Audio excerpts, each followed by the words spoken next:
Irmãos, vamos abrir nossas Bíblias em Mateus capítulo 13.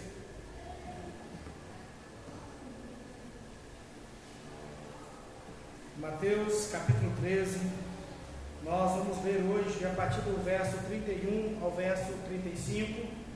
Depois nós vamos fazer a leitura, no seu determinado tempo, do verso 44 ao verso 52.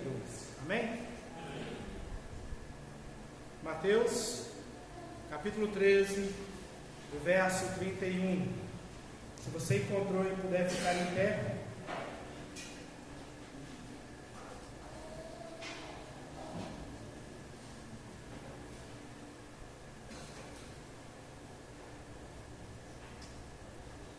A palavra do Senhor nosso Deus diz assim: Jesus propôs outras palavras, dizendo: o reino dos céus é semelhante a um grão de mostarda que um homem pegou e plantou no seu campo. E este grão é, na verdade, a menor de todas as sementes, mas quando cresceu, é maior das hortaliças e chega a ser uma árvore, de modo que as aves dos céus vêm e se aninham em seus ramos. Jesus contou ainda outra parábola: o reino dos céus é semelhante ao fermento que uma mulher pegou e misturou a 3 medidas de farinha até ficar levedado.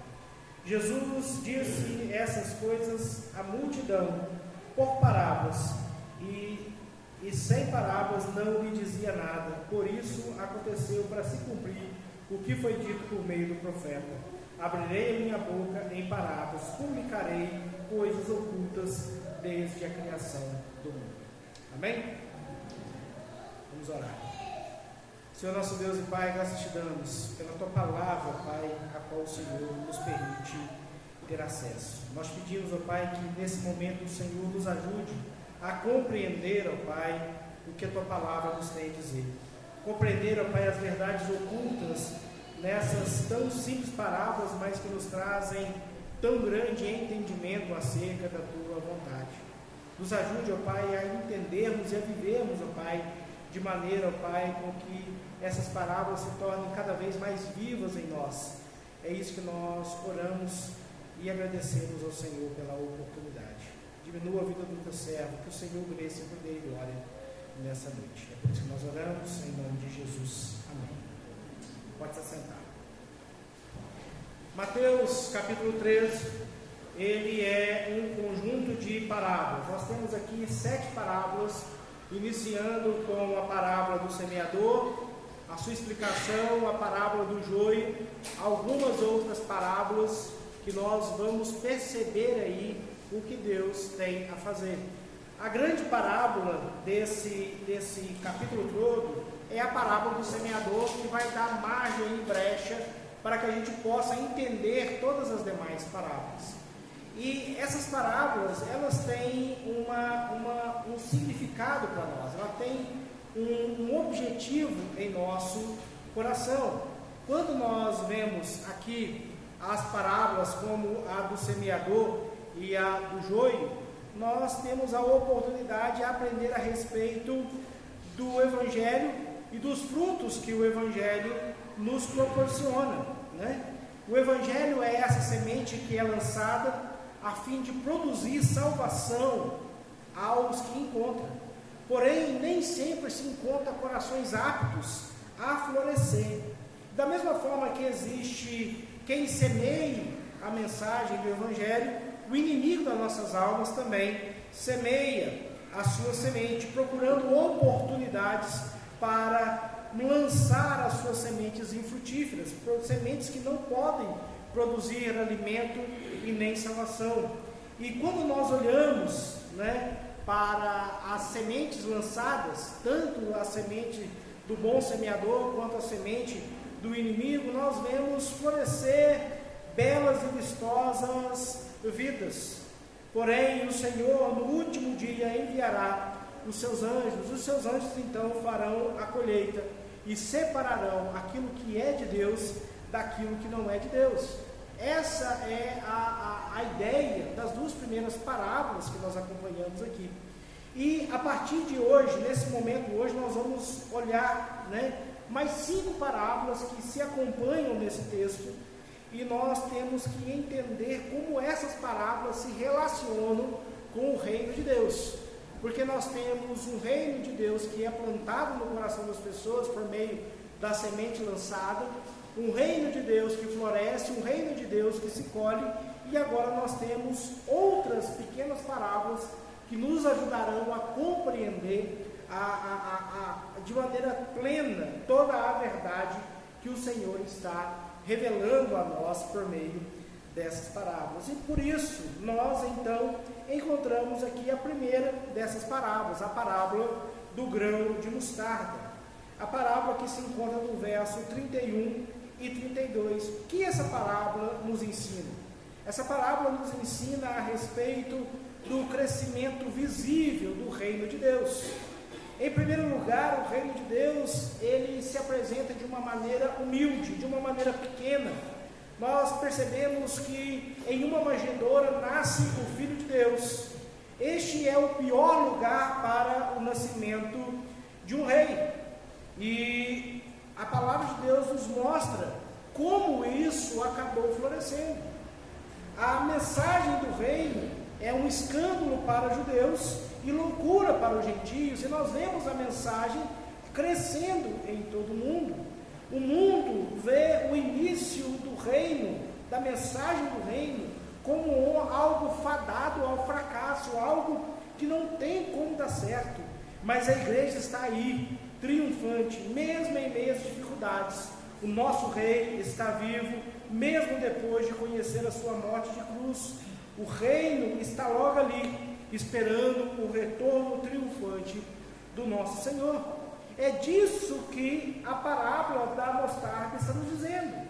O reino dos céus é semelhante a um grão de mostarda que um homem pega e planta no seu campo, e esse grão é na verdade a menor de todas as sementes, mas quando cresce é a maior das hortaliças e chega a ser uma árvore, de modo que as aves do céu vêm se aninhar em seus ramos. Normalmente as pequenas coisas dão origem às grandes coisas. Um rio não surge como um grande e poderoso rio, mas sim como uma nascente. Uma árvore grandiosa não surge como uma grande árvore, e sim como uma pequena semente. E essa parábola vem tratar exatamente isso. Um início que parece insignificante tem um desfecho surpreendente. A igreja teve o seu início de uma maneira quase imperceptível aos olhos do mundo.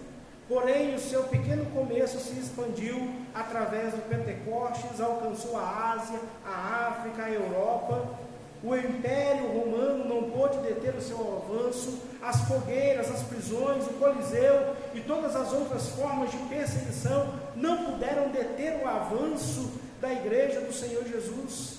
Mesmo em meio às perseguições, nos dias de hoje a igreja continua a crescer e a triunfar.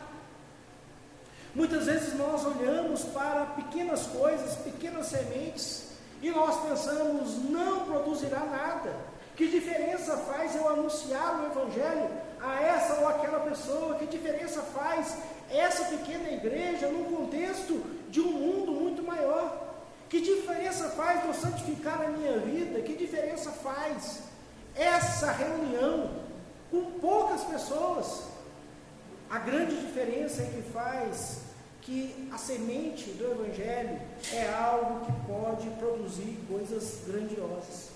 A pequena semente do grão de mostarda se torna um grande arbusto, um grande hortaliça, capaz até mesmo de abrigar aves que voam para todo o mundo, espalhando ainda mais as sementes daquele arbusto.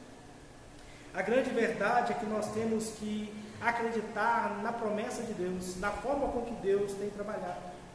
A igreja do Senhor Jesus, o reino de Deus, só se expande porque ela continua a lançar as suas sementes, porque ela continua a prosperar nessa terra, mesmo quando o que se vê são coisas pequenas e insignificantes. A mostarda é uma semente minúscula, mas a sua árvore, o seu ramo, é capaz de abrigar todo o tipo de Páscoa. É por isso que a igreja do Senhor Jesus continua a ser lançada pelo mundo e alcançar pessoas de todas as raças, povos e nações. Porque a semente do Evangelho precisa de corações para florescer. Precisa de pessoas que estejam disponíveis a levar a mensagem do Evangelho. E mesmo que pareça pouco, e mesmo que pareça difícil, o Senhor ainda continuará encontrando o seu meio para produzir vida nos corações daqueles que são alcançados pela verdade do Evangelho. A parábola do grão de mostarda diz para nós exatamente isso. Diz exatamente isso: olha, não despreze os pequenos começos, não despreze as pequenas coisas. Não é porque nós somos uma igreja pequena, não é porque nós somos em uma cidade pequena, não é porque muitas vezes parece difícil, porque todas as pessoas estão contra nós.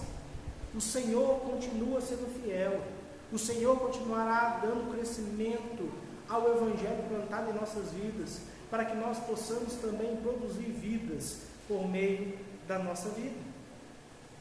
Nós olhamos então essa ideia da parábola da mostarda, aonde nós podemos perceber que aquilo que é praticamente invisível aos olhos do mundo, cresce e floresce nos corações daqueles que podem trabalhar no reino do Senhor. Tem uma musiquinha infantil que eu acho extremamente interessante. Talvez, se você tem aí filhos ou crianças, costuma conviver com elas, você já deve ter ouvido a música da formiguinha, né? O que é a formiguinha? O que a música da formiguinha diz? A formiguinha corta a folha e carrega. Quando uma deixa, a outra pega. Não é isso? E como é que ela continua? Deus não quer preguiçoso em sua obra. Deus não quer preguiçoso em sua obra, não quer sua obra feita só quando o tempo sobra. Rapaz, a música é infantil, mas o problema é com a gente. A música é para deixar as nossas crianças conhecedoras de um provérbio, aonde diz que vai ter com a formiga ó preguiçoso. A grande verdade é que muitas vezes nós nos dizemos o seguinte: eu queria tanto trabalhar na obra do Senhor, eu queria tanto ver a obra do Senhor crescer e prosperar, mas eu não tenho tempo. Deus não quer que a obra dele seja feita só quando nos sobrar tempo. Ele quer que a obra dele seja feita em nosso tempo, com as nossas vidas, com aquilo que nós temos para oferecer. O Senhor não gosta dos preguiçosos em sua obra. O Senhor manda com que o preguiçoso vai ter com a formiga. Por quê? Porque para a formiga, ela precisa trabalhar para suprir a sua necessidade. E enquanto ela corta a folha e uma outra carrega, as coisas estão acontecendo. Talvez você diga no seu coração: eu quero tanto ajudar a minha igreja, eu quero tanto fazer para a obra do Senhor, eu tenho um chamado missionário. Eu queria tanto ir para as nações anunciar o reino de Deus. Mas o que você está fazendo nesse tempo aqui? O que você está fazendo nessa igreja aqui? O que você tem apresentado com a sua vida hoje ao Senhor? Você está esperando sobrar tempo? Você está esperando que oportunidade para fazer aquilo que o Senhor te tem mandado? Se a semente do Senhor alcança os nossos corações, ela produz fruto. E esses frutos precisam ser esparramados para outros campos. E muitas vezes você pensa num campo distante, mas na maioria das vezes é na nossa própria família. É com os nossos filhos, é com os nossos primos, é com os nossos tios, é com as nossas tias, é com os avós, é com os amigos de trabalho. O Evangelho precisa ser anunciado em todo tipo de terreno, em todo tipo de pessoa. Nós não sabemos aonde a semente do Senhor encontrará solo fértil para crescer. Mas a grande realidade é que se nós não lançarmos a mensagem do Evangelho no coração das pessoas, o inimigo das nossas almas lançará a mensagem do falso Evangelho. E vai até parecer nosso irmão, vai até parecer que anda com a gente. Mas a grande verdade é que não é dos nossos. Nós continuamos aqui no versículo 33. A palavra de Deus vai nos falar a respeito da parábola do fermento. O que a parábola do fermento nos ensina? Sobre o invisível poder do reino de Deus em nós. Jesus contou outra palavra: o reino de Deus, dos céus, é semelhante ao fermento que uma mulher pegou e misturou a 3 medidas de farinha, até ficar todo levedado.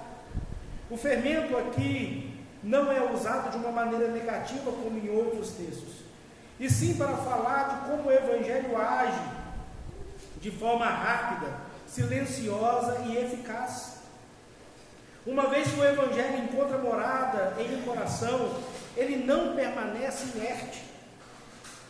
Pouco a pouco ele influencia a consciência, as afeições, a mente, a vontade, até que o homem todo seja afetado pelo poder da graça de Deus, e que ocorra nele uma completa transformação de um punhado de farinha, com um pouco de água, um pouco de fermento, um pouco de açúcar, uma pitadinha de sal. Ele se torna algo completamente diferente. O Evangelho é um agente eficaz de transformações eficazes, tanto na nossa vida particular, como nas nossas relações para com o mundo. Quando o Evangelho faz sentido em nós, ele muda tudo em nós. Ele muda a forma com que nós agimos com o nosso próximo. Ele muda a forma com que nós agimos com quem nós amamos. Ele muda a forma com que nós encaramos o mundo. Nós podemos perceber que as grandes mudanças que aconteceram no mundo aconteceram por causa de homens movidos pelo poder do Evangelho. Nós temos na história americana recente algo muito impressionante, que era a questão da segregação racial. O Brasil tem racismo? Tem. O Brasil tem problemas aí de raças? Tem. Mas no Brasil ninguém poderia ser racista, porque não tem ninguém aqui que não tenha algum tipo de mistura de raça. Agora, quando a gente olha para um país como os Estados Unidos, aonde até pouco tempo atrás existia igrejas de brancos e igrejas de negros, existia espaço reservado aos brancos e aos negros, como é que Deus trouxe transformação àquela realidade? Através de pastores como Martin Luther King, um pastor batista, irmão nosso, que usava do poder do Evangelho para falar contra a segregação racial, problemas de racismo. Então o Evangelho agora é uma ferramenta de mudança social. Claro que é. Se nossa mente é transformada, renovada pelo poder do Senhor, nós não vamos achar diferenças de raças, até porque isso não existe. Nós somos todos seres humanos. O que muda é a cor da nossa pele. Nós não vamos encontrar desculpas para que nós apoiemos tipos de atrocidade contra as pessoas que são nossos irmãos. A palavra de Deus, ela precisa transformar não somente a nossa vida de uma maneira particular, mas ela precisa também transformar o mundo. O grande problema é que as pessoas estão confundindo o que é Evangelho.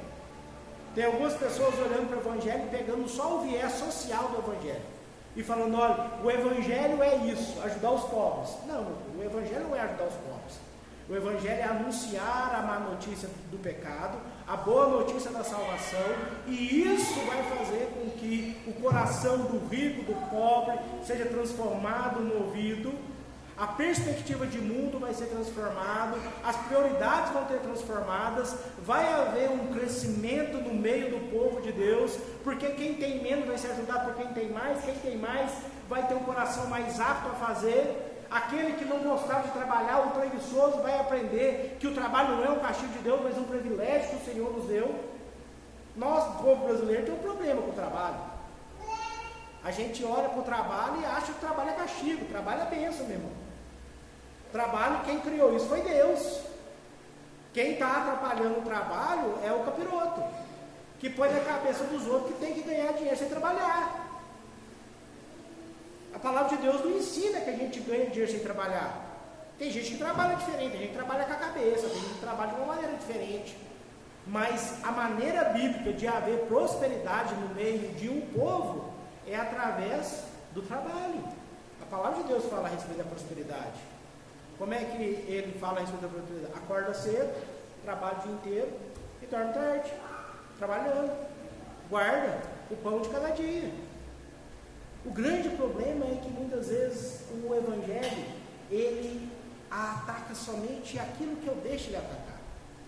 Eu seleciono uma parte do Evangelho e quero viver somente uma parte do Evangelho. E, meu irmão, se o Evangelho não tomar conta de você como um todo, se o fermento do Evangelho não transformar toda a sua vida, se aquilo que o Evangelho é capaz de fazer não levedar toda a sua alma, você está, na verdade, danificado, estragado. Porque se você pega um pouco de fermento e joga numa massa de pão, de bolo, o que você espera? Que toda a massa seja contaminada pelo fermento e ela então fique mais fofa, mais gostosa, não é isso? Agora, se você joga o fermento e só metade do pão cresce, a outra metade fica lá mirrada, o que você vai fazer com esse pão? Pegar a parte que está mirrada, pegar e jogar fora e comer a parte fofinha, não é isso? Ou eu estou mentindo? Por que você quer deixar o Evangelho só trabalhar em alguns aspectos da sua vida? Só no domingo? Só na hora que você está lendo a Bíblia? Por que o Evangelho não ataca a sua vida quando você está no trabalho? Por que o Evangelho não ataca a sua vida nas relações pessoais? Por que o Evangelho não transforma a sua vida quando você está lidando com pessoas no seu dia a dia? Você está lidando com o seu irmão em Cristo, você é uma coisa. Você está lidando com uma outra pessoa que você nunca viu na vida, você é completamente diferente. Como é que o Evangelho está trabalhando na sua vida em aspectos diferentes, nas mesmas coisas? Ou o Evangelho tem levedado toda a sua vida, traz uma transformação completa, de maneira incrível na sua vida, ou então o Evangelho não está trabalhando na sua vida. Nós temos que entender que o Evangelho ele vai agir em nós, a fim de que nós sejamos agentes de transformação do mundo. E para nós sermos agentes de transformação no mundo, nós precisamos entender que nós precisamos deixar o Evangelho trabalhar a nossa vida. E o Evangelho trabalhar na nossa vida é a gente aprender a ter a mentalidade de luz, é ter a resposta que Deus daria a determinadas situações. É isso que Deus deseja a nós. O versículo 34 e 35 é o motivo pelo qual Jesus fala em parábolas. Por que Jesus fala por meio de parábolas àqueles homens? Porque Jesus está cumprindo uma profecia, a profecia que se encontra em Salmo 78, versículo 2, que diz o seguinte: abrirei a minha boca numa parábola, falarei em enigmas da antiguidade. É exatamente o texto que nós vemos aqui sendo citado por Mateus. Abrirei a minha boca em parábolas, publicarei coisas ocultas desde a criação do mundo, ou desde as antiguidades. Então, o que Jesus está cumprindo aqui por meio das parábolas? Algo que foi predito que ele falaria. Ele fez isso por quê? Porque ao reino de Deus é dado conhecer os servos do reino de Deus. As parábolas eram uma porta aberta para alguns e porta fechada para outros. Algumas pessoas olhavam para as parábolas e diziam: que história interessante. Outros olhavam para as parábolas e diziam: como Deus é poderoso. Aqui nós temos a diferença entre as pessoas. Nós temos aqui a diferença entre os filhos de Deus e aqueles que não são, entre aqueles que foram alcançados pela boa semente do Evangelho e aqueles que não o são. Nós continuamos o texto e nós então pulamos aí do verso 36 ao verso 43, porque nós estudamos isso no domingo passado, e essa parte é a explicação da parábola do joio. E nós vamos lá para o versículo 44, aonde a palavra de Deus diz: o reino dos céus é semelhante a um tesouro escondido no campo, em que o homem achou e escondeu. Então, transbordante de alegria, vai, vende tudo o que tem e compra aquele campo. O grande tesouro tem um valor incalculável. Não é possível ao homem calcular o real valor do reino de Deus. Nosso maior investimento é abrir mão de tudo aquilo que nós acreditamos possuir e entregar tudo ao reino de Deus. Jesus está ensinando aqui que podemos alcançar a salvação, mas alcançar a salvação não por meio das nossas riquezas, mas podemos encontrar a salvação no dom gratuito de Deus. O profeta de Isaías nos ensina no capítulo 55, no texto que nós lemos logo na abertura do culto de hoje, que quem tem fome e sede pode comprar leite, água e pão mesmo sem dinheiro, pode se fartar naquele que alimenta a nossa alma, mas para isso nós precisamos buscar ao Senhor enquanto podemos o encontrar. Jesus está dizendo exatamente isso aqui. Olha, o reino dos céus é semelhante a um tesouro escondido no campo. Havia um homem andando pelo campo e ele então encontra um tesouro escondido, um baú do tesouro, como nas histórias piratas. E ao encontrar aquele tesouro, ele não poderia simplesmente pegar aquele tesouro e levar embora. Se ele fizesse isso, ele estava fazendo o quê? Estava roubando. Ele estava usurpando algo que não era seu. Mas ele, conhecendo o real valor daquele tesouro, ele fala: olha, vale muito a pena eu comprar essa terra. Ele vai lá, pega aquele tesouro, esconde aquele tesouro de novo, vende tudo o que tinha e vai ao dono daquele campo e fala: olha, eu quero comprar o seu campo. E aquele cara disse: mas eu não quero vender o campo. O campo valia tanto. Ele ofereceu muito mais, por quê? Porque sabia que aquele campo valia muito mais por causa do tesouro que ele ali havia encontrado. Jesus está dizendo aqui com palavras muito simples a seguinte coisa: você encontra no Evangelho, você encontra na semente dada a você, você encontra em mim algo a qual você nunca seria capaz de comprar em toda a sua vida. É por isso que você precisa aprender a abrir mão daquelas coisas que você acha que é importante, para você verdadeiramente dar importância naquilo que realmente tem importância. Talvez todos os bens e riquezas daquele homem fossem muita coisa, e ele dasse muito valor aos bens e riquezas, mas quando ele encontrou naquele campo um tesouro escondido que era algo insuperável para ele, ele falou: olha, vale a pena demais eu abrir mão de toda essa velharia que eu tenho, todos esses cacaracos que eu tenho, todas essas coisas que eu ajudei a vida inteira, por causa daquilo que é a coisa mais importante. E quando nós encontramos a mensagem do Evangelho, ele deve ser para nós a coisa mais importante da nossa vida. Nós não devemos ficar presos às coisas desse mundo, nós não devemos ficar presos às questões materiais. Nós devemos entender que Deus está nos chamando para fazer parte da sua corte, do seu reino, do seu povo. É algo muito maior e melhor do que toda e qualquer situação que nós podemos enfrentar. E aí no verso 45 e 46, Jesus continua dizendo a respeito de uma outra parábola. O reino dos céus é semelhante também ao homem que negocia e procura pérolas. Quando encontra uma pérola de grande valor, ele vai e vende tudo que tinha e comprou a pérola. A ideia aqui é exatamente a mesma da parábola anterior. A pérola tem um grande valor. Essa pérola está ligada ao valor que ela apresenta ter. Jesus está dando aqui uma aplicação prática de todo o que envolve o desejo e a busca do homem. A parábola anterior nos parece justificável porque ele está fazendo um alto investimento em um campo. Ele está fazendo um alto investimento em um tesouro que ele encontrou. Ele está fazendo um alto investimento em algo que possa trazer a ele vida. Mas quando nós olhamos para a segunda parábola, nós vemos que ele está dando alto valor em um objeto de adorno, muito apreciado. Apesar das pérolas serem usadas como enfeite e joias, o seu valor estava na sua grande beleza, o seu valor está na sua exclusividade, o seu valor está na sua durabilidade.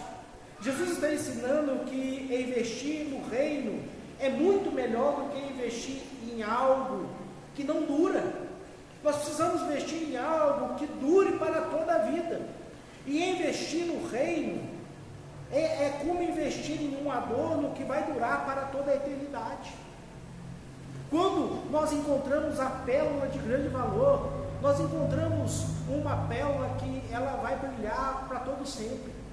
Não é como essas pérolazinhas de plástico que a gente acha por aí, nos brinquinhos de criança, nos colar aí das madames, que quando compra está bonitinha, arrumadinha, mas daqui a pouco perde aquele brilho, perde aquela coisa. Nós precisamos entender que Jesus está dizendo: olha, você precisa encontrar algo que é o seu verdadeiro adorno, que é o verdadeiro enfeite da vida, que é algo que verdadeiramente irá trazer significado. Não sei as demais mulheres aqui da igreja, mas eu conheço a minha esposa. E eu sei que a minha esposa, ela tem dia que ela passa uma maquiagem, coloca ali os seus brincos, coloca ali o seu colar, né? E eu olho para ela e falo: ui, né? Hoje o negócio está bacana ali, né? E eu acredito que quando nós homens olhamos para nossas esposas e ela está ali arrumadinha, de banho tomado, cheirosinha, com a roupa bonita, maquiada, a gente pensa a mesma coisa. Eu falei: opa, ainda bem que eu casei com essa mulher, ainda bem que eu não perdi a oportunidade. Mas, meus irmãos, a gente olha para aquela beleza e fala: valeu a pena, que vale até a raiva que me passa, que coisa fantástica, eu estou olhando aqui e estou vendo que está valendo a pena. Se a gente olha para a beleza da mulher que está do nosso lado e fala: valeu a pena, imagina quando a gente olhar para a beleza do Evangelho, que realmente transforma as nossas vidas. Meus irmãos, muitas vezes nós deixamos a nossa vida ser levada por coisas que vão embora, coisas que acabam. Quantas pessoas se iludem com a beleza momentânea e não se preocupam em olhar aquilo que realmente vale a pena? Quantas pessoas são iludidas pelo poder, pela riqueza ou pela aparência das coisas? Quantas pessoas se deixam enganar por belezas fugazes? Mas nós precisamos aprender a olhar para aquilo que realmente importa, para aquilo que realmente vale a pena. A beleza de olhar para o Evangelho do Senhor Jesus, olhar para essa pérola preciosa que o Senhor colocou em nossas mãos, vale a pena nós abrirmos mão de tudo que nós possuímos, porque aquele adorno é para a eternidade, aquela beleza nunca acabará, o seu brilho nunca cessará. Jesus está falando a respeito disso. Ele está nos dando a conhecer a grande realidade de um tesouro que agora nós encontramos e de uma beleza que não se extinguirá. Riqueza para toda a eternidade e beleza que nos acompanhará para toda essa eternidade. O Evangelho é para nós tudo isso. E Jesus está nos dizendo aqui nessa simplicidade de palavras. Então nós caminhamos aqui para o versículo 47 e 50, onde ele vai falar a respeito da última parábola desse capítulo, a parábola da rede. O reino dos céus ainda é semelhante a uma rede que foi lançada ao mar e apanhou peixe de toda a espécie. E quando já estava cheio, os pescadores arrastaram para a praia e, assentados, escolheram os bons para o cesto e jogaram fora os ruins. Assim será no fim dos tempos: o anjo sairão, separarão os maus dentre os justos e lançarão na fornalha acesa, e ali haverá choro e ranger de dente. O reino de Deus é semelhante a um tesouro que não se acaba, a uma beleza para a eternidade, mas o reino de Deus também é semelhante a uma rede de arrasto, que sai pegando todo tipo de peixe, grande e pequeno, aproveitável, não aproveitável, peixe vivo, peixe morto, e chega um momento em que ele é levado até a praia e ali há uma breve separação. O que presta, presta, o que não presta, não presta, o que é bom, o que é ruim, é ruim. Semelhante à parábola do joio e do trigo, quando o trigo e o joio serão ceifados, separarão dois montes, um para o celeiro do Senhor e outro para ser queimado. Aqui nós encontramos a mesma coisa. A igreja visível é formada de bons e maus, convertidos e não convertidos. Muitos serão arrastados pela rede do Evangelho, porém somente na consumação dos séculos os maus serão separados dos justos para serem lançados na fornalha. Jesus ele está repetindo aqui uma ideia, a ideia da condenação, a ideia daqueles que não verdadeiramente creram no Evangelho. Por que ele está dizendo isso a respeito do reino dos céus? Por quê? Porque no reino dos céus existem súditos fiéis e existem aqueles espiões no meio do reino dos céus. Existem pessoas que não querem verdadeiramente ver o reino dos céus estabelecido. E infelizmente nós convivemos com pessoas assim. Infelizmente no meio da igreja do Senhor Jesus, nós vemos pessoas que têm cara de crente, jeito de crente, roupa de crente, fala de crente, tudo de crente, mas que na verdade é um pecador, irreconciliável ao Senhor, um blasfemo contra Deus. Quer viver todas as bonanças daquilo que o Evangelho pode apresentar, mas não deseja santificar a sua vida na mão do Senhor. Meus irmãos, crente que não santifica não é crente. Crente que não se preocupa com o pecado do dia a dia, crente que não busca reconciliação com o Senhor, crente que não se deleita na correção do Senhor, porque entende que o Senhor o ama, não é crente. E infelizmente existe no nosso meio pessoas que estão sendo iludidas. Pensa, olha, eu estou sendo arrastado na rede do Evangelho, eu estou caminhando para perto do Senhor, eu estou caminhando para o grande e poderoso dia do Senhor. Mas não se preocupa de olhar para os frutos que tem produzido, não se preocupa para olhar para aquilo que Ele é. Meus irmãos, nós precisamos entender que o Evangelho ele é eficaz em nossa vida.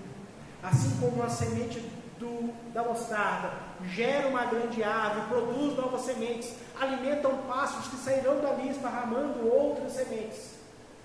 Assim como o fermento que leveda toda a massa, transforma toda uma vida. Assim como aquele grande tesouro escondido que nos é valoroso para toda a eternidade, assim como a pérola nos é importante para nos mostrar o quão adornado nós estamos ao lado do Senhor, que beleza fantástica e maravilhosa nós encontramos, nós devemos nos preparar para o grande e poderoso dia do Senhor, santificando a nossa vida, buscando crescer no conhecimento e na graça do Senhor, viver de maneira que agrada ao Senhor, para que assim nós possamos experimentar a bondade e a misericórdia do Senhor. Os versículos 51 e 52 finalizam essa parte das parábolas do capítulo 13. O que o versículo diz? Então Jesus perguntou: vocês entenderam todas essas coisas? E eles responderam: sim. Então Jesus lhe disse: por isso todo escriba instruído no reino dos céus é semelhante a um pai de família que tira do seu depósito coisas novas e coisas velhas. Jesus está olhando agora para os seus discípulos dizendo: vocês entenderam o que eu disse? Vocês entenderam todas as palavras que eu te disse? Eles disseram: sim, nós entendemos. Então agora vocês são como os escribas. Vocês estão instruídos na mensagem, vocês estão instruídos naquilo que eu disse para vocês. E vocês agora precisam ser, no reino dos céus, semelhante a um pai de família. A aplicação que Jesus está dando aqui é a seguinte: Jesus ensina que precisamos ser entendidos, precisamos ser conhecedores, precisamos ser praticantes de tudo aquilo que Ele nos revelou. E todo aquele que entende os ensinos de Jesus precisam ser semelhantes a um pai de família, que tira coisas novas e velhas do seu tesouro e entrega à sua família. Qual é a função bíblica de um pai? Qual é a função bíblica de um pai, de um homem, líder de uma família? A função bíblica de um pai é trazer proteção e sustento para a sua família em todos os aspectos da sua vida. Ele deve ser provedor e sustentador da sua casa, fisicamente, fisicamente, materialmente, materialmente e espiritualmente. Quem tem que trazer sua família para a igreja, meu irmão, é você como homem. Quem tem que levar os seus filhos, a sua esposa ao conhecimento de Deus, é você como homem. Quem tem que ser o primeiro a levantar e clamar ao Senhor e orar ao Senhor, interceder ao Senhor pela sua família, é nós como homem. Quem tem que levantar cedo e comer o duro pão de cada dia e confiar na bondade de Deus, é nós que temos que prover a nossa família. Graças a Deus as mulheres trabalham. Eu louvo a Deus por isso. É muito bom saber que a minha esposa tem um salário que hoje é maior que o meu. Não tem problema nenhum dela ganhar mais que eu. Eu não tenho problema nenhum com isso. Eu até acho muito bom. Mas, a que custo? A que preço? Muitas pessoas estão aí se iludindo com a possibilidade da vida, mas se esquecem que nós somos feitos de maneira diferente. Enquanto Deus cria o homem do pó da terra e diz trabalha, Ele faz a mulher da metade do homem, da costela do homem, e fala, seja-lhe a ele um ajudador. O grande problema é que as mulheres têm tomado frente nas situações onde os homens deveriam tomar frente, e aí os homens se acomodam. Por quê? Porque as mulheres, quando pegam as coisas para fazer, são muito melhor serviço que nós. E o feminismo é uma bênção para o homem. Todo homem, sem o temor de Deus, deveria ser feminista, porque é uma beleza para ele. Pensa comigo, um homem casado com uma mulher feminista, ela ia dizer, não, pode deixar que eu pague as minhas próprias coisas, pode deixar que eu sustento a casa, pode deixar que eu educo os filhos, pode deixar que eu faço tudo que você não dá conta de fazer, afinal de contas eu não preciso de você para nada. O homem ia fazer o quê? Comer, dormir e gozar a vida, só, mais nada. Estou mentindo? Mas por que não dá certo? Porque o homem quer usufruir de todas as benesses do feminismo, mas quer que a mulher se sujeite a ele. Só que para que a mulher se sujeite a ele, ele precisa amar a mulher como Cristo amou a igreja. Meu irmão, Cristo ele traz uma obrigação a nós homens, como chefe da casa, pais, maridos, que nós precisamos aprender a entender o significado da nossa vida diante de Deus. Só há verdadeiro significado na vida de um homem diante de Deus quando ele assume aquilo que ele precisa ser.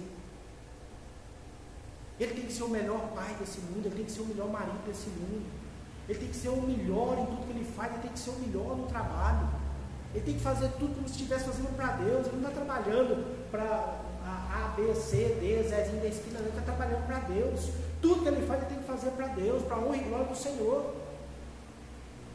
E principalmente nós, meus irmãos, que entendemos a mensagem do Evangelho, nós que somos agraciados por Deus a entender a mensagem do Evangelho, a entender o que Deus está fazendo sobre nós por meio da semente do Evangelho, deveríamos ser influência a esse mundo todo.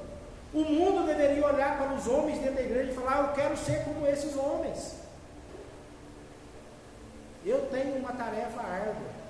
Deus me deu uma menina linda, inteligente, teimosa que só ela. Mas eu tenho que ensinar para aquela menina que ela é uma princesinha na mão do Senhor. E ela é minha princesinha. O camarada que chegar lá em casa, moço, ele vai ter que tratar minha filha que nem uma princesinha. Porque senão não vai levar. O primeiro amor da vida dela é eu. Ela já falou para mim que quer casar comigo quando crescer. Só que eu falei que não pode, porque eu já sou casado com a mãe dela. Mas que ela tem que arrumar um homem bonito, barbudo, temente a Deus, que nem eu. Se chegar um Zezinho sem barba lá em casa, vai voltar para trás. Porque ela para e fica assim na minha barba. Que barba mais bonita, papai.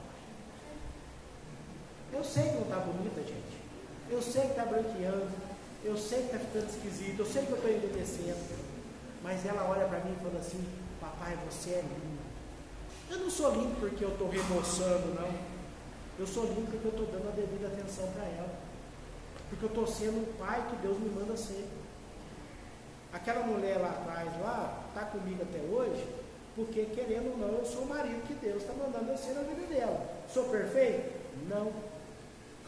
Tem defeito? Claro que eu tenho. Eu conheço a maioria deles, não todos, mas a maioria eu conheço os meus defeitos. Também conheço as minhas qualidades, e as minhas qualidades nem são tantas assim. Mas essa mulher me elogiando para os outros, eu falo, eu sou isso tudo. Por quê? Porque eu estou vivendo debaixo da dependência do Senhor. Tem coisa que eu só faço porque eu sei que eu sou obrigado pela palavra, pelo Evangelho, porque a minha vontade era fazer diferente. A minha vontade era meter o pé e sair vazado do mundo. Mas o que a palavra do Senhor me constrange a ser é o melhor marido desse mundo, é o melhor pai desse mundo, é o melhor pastor desse mundo. Eu tenho defeito, tenho falha, tenho tudo isso. Mas como no reino de Deus, a palavra do Senhor nos orienta que aqueles que são instruídos no reino dos céus devem ser semelhantes a um pai que tira do seu depósito coisas velhas e coisas novas, que tira do seu depósito aquilo que ele tem de melhor para oferecer aos seus. Meus irmãos, no reino de Deus não há espaço para preguiçosos, não há espaço para avarentos, não há espaço para aqueles que não se colocam realmente à disposição do reino do Senhor. Meus irmãos, se os irmãos soubessem o que essa igreja, com essa quantidade de pessoas que tem aqui, pode fazer na cidade de Candeias, e confiassem nisso, essa idade já estava transtornada pelo poder do Evangelho. Nós já teríamos mudado a realidade da nossa cidade, da nossa família, se nós verdadeiramente confiássemos no Evangelho, no poder do Evangelho sobre nós. Muitas vezes nós não vemos a bondade de Deus acontecendo na nossa vida porque nós não trabalhamos como se a bondade de Deus estivesse prestes a acontecer sobre nós. Nós duvidamos, nós somos incrédulos, nós somos incapazes de ver a ação de Deus. E isso é um assunto que eu vou tratar no próximo domingo. Nós vamos finalizar aqui o capítulo 13 de Mateus, e depois da finalização do capítulo 13 de Mateus, nós vamos fazer uma série de exposições bíblicas baseadas na Reforma Protestante, que nós vamos comemorar agora, em outubro, 507 anos da Reforma Protestante. Amém? Vamos orar? Senhor nosso Deus e Pai, graças te damos pela bondade do Senhor sobre as nossas vidas. Nos ensine, ó Pai, a crer no Senhor, a amar ao Senhor, a viver de acordo com o Senhor, a confiar naquilo que o Senhor tem feito nas nossas vidas. Nos ajude, ó Pai, a entender que o Evangelho é a melhor coisa que pode acontecer na vida de qualquer um de nós. Ser alcançado, ó Pai, pela graça do Senhor, ser alcançado, ó Pai, pela beleza do Senhor, ser alcançado pela provisão do Senhor. É tudo aquilo que nós poderíamos esperar desse mundo. Nos ajude, ó Pai, a sermos verdadeiramente servos do Teu reino, sermos verdadeiramente, ó Pai, aqueles a qual amam a Tua palavra e vivem de acordo com a Tua palavra. Nos ajude, ó Pai, a confiar no Senhor, a crer no Senhor, a santificar a nossa vida e buscar ao Senhor, porque o Senhor está perto, porque o Senhor pode ser encontrado ainda hoje no nosso meio. Ouve, ó Pai, as nossas orações, ouve, ó Pai, o nosso clamor, e nos ajude, ó Pai, a vivermos, ó Pai, para o Senhor. É por isso que nós oramos, em nome de Jesus. Amém. Irmãos, nós já estamos aí caminhando para o encerramento do nosso culto, e eu gostaria de dar alguns recados.